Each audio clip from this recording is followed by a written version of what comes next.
Okay, I'm going to show you how to format text in Pixie.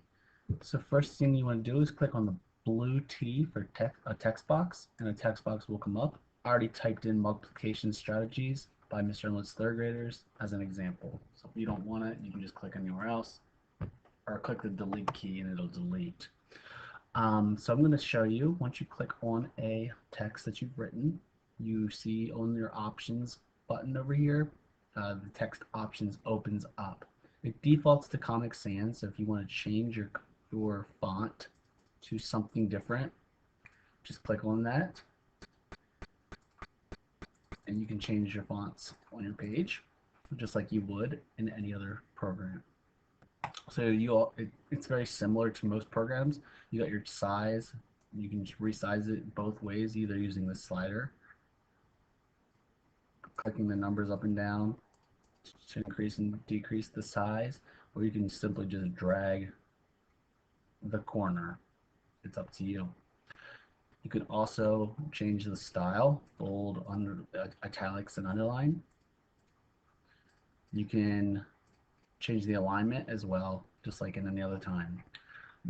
Some other neat things that Pixie allows is adding bubbles. So let's add a bubble around our text. Notice it's a speech bubble comes up. You can edit that bubble. There's a few different types. Click on one, and the thing I like is it formats right around the text. You can change the outline color. If you're interested in changing that color, you can change the width of that, how thick you'd like your lines to be. So if I want my lines to be thick and I want a red border, I just click that. And I click off and see it changes for me. You can also change, you can add color inside of your text as well, and inside of that border as well, bubble, excuse me. You can add a shadow, which shadows in that bubble. And again, that's just something you can edit if you're interested in trying that. Some other cool things that Pixie has is just obviously you can change your colors. So if I'm on my text box and I want to change the color, again, I have my text here, and I want a red text or a maroon text.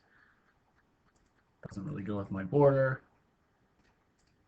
There we go. I can change my color that easily.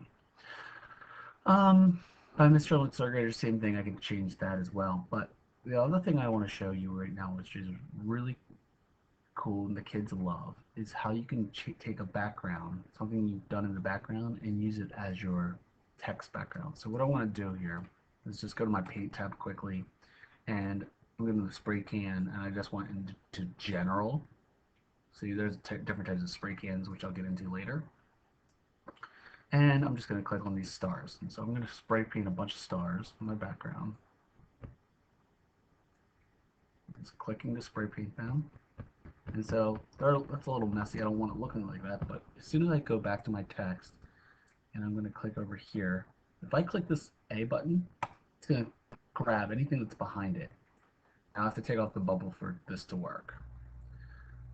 So notice it grabbed all the stars that were my background, and now that's my background.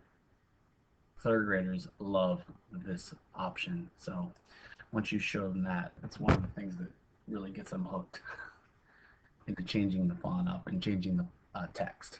So mess around with the text, and let me know if you have any questions. Thank you.